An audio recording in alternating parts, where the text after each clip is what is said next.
ভারতবর্ষের ঐতিহ্য, বাংলার ঐতিহ্য, যে বড় বড় মানুষেরা, সুধীজনেরা, ব্রাহ্মণরা অব্রাহ্মণদের বুকে টেনে নিয়েছে আমরা দেখেছি। আমরা বড় বড় মহাপুরুষরা নিচু শ্রেণীর মানুষদেরকে তাদের ঘরে বসিয়েছে আমরা দেখেছি।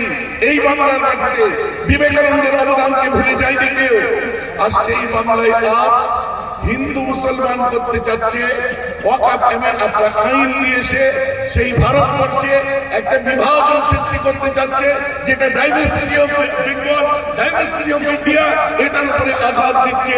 এটা অন্য কিছু নয়। কদিন আগে দেখেছে যে ওদের নেতাগুলো যখন সামনের সারিতে বসেছিল, আজ আমি শঙ্খ, আমরা পীরজাদারা সবাই যেমন বসে আছি, সামনের সারিতে কোন একজন নেতা এসে বসেছিলেন। তিনি একজন এমএলএ, বিধায়ক এবং একজন বড় কার্যকর্তা। হঠাৎ করে এসে তাকে বলে দিল, পিছে যান, পিছে যান, পিছে বেট। ঠিক এই ভাষা, পিছে বেট, পিছে বেট। তার অপরাধ কি? তার অপরাধ কি?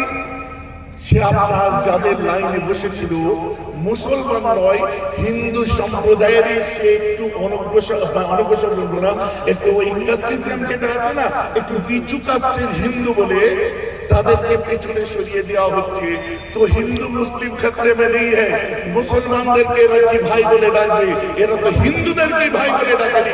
আর রাস্তায় নেমে যারা আজকে জিন্দাবাদ করছে, রাস্তায় নেমে যারা আজকে পতাকা তুলে দেখাচ্ছে আমি হিন্দু, ভালো করে খোঁজ নিয়ে দেখো তোমাদের নেতাদের কাছে তোমরা হিন্দু হতে পেরেছো তো? মুসলমান অনেক দূরের ব্যাপার।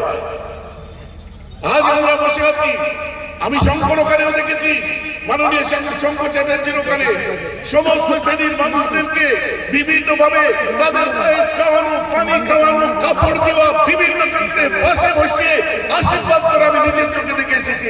এটাই হচ্ছে বাংলার হিন্দু। আর